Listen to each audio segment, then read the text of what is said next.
HS 2023 সালের প্রথম প্রশ্নটি হলো A vector equal to 2i cap plus 3j cap plus √3k cap ভেক্টরটির দিকে একক ভেক্টর নির্ণয় করো। অর্থাৎ এ একটি ভেক্টর দেওয়া আছে, এই এ ভেক্টরটির দিকে অর্থাৎ এই ভেক্টরটির ডিরেকশন যেদিকে সেই দিকে এর ইউনিট ভেক্টরটি আমাদের নির্ণয় করতে বলেছে। চলো আমরা এই প্রশ্নের উত্তর করে ফেলি।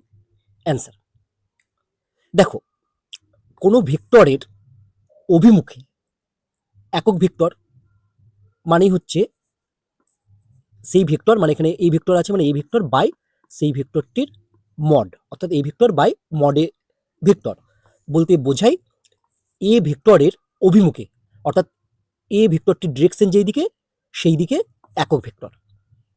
এক্ষেত্রে তোমরা মনে রাখবে, যদি বলতো যে এ ভেক্টরটির অপোজিট ডিরেকশনে, অর্থাৎ এ ভেক্টরটির অপোজিট দিকে মানে উল্টো দিকে একক ভেক্টর নির্ণয় করতে, তাহলে কি করতে?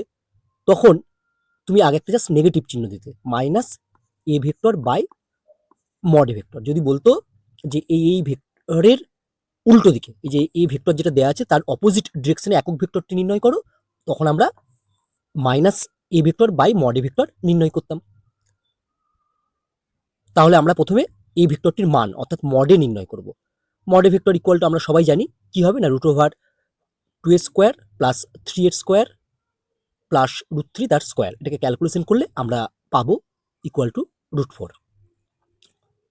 অতএব এ ভেক্টরের বা এ ভেক্টরটির দিকে একক ভেক্টরটি হলো ইকুয়াল টু, যেহেতু এখানে এ ভেক্টরের দিকে বলেছে অর্থাৎ এই ভেক্টরটি যেদিকে আছে সেই দিকে, তাহলে আমরা লিখবো কি ইকুয়াল টু হচ্ছে এ ভেক্টর বাই মডে ভেক্টর।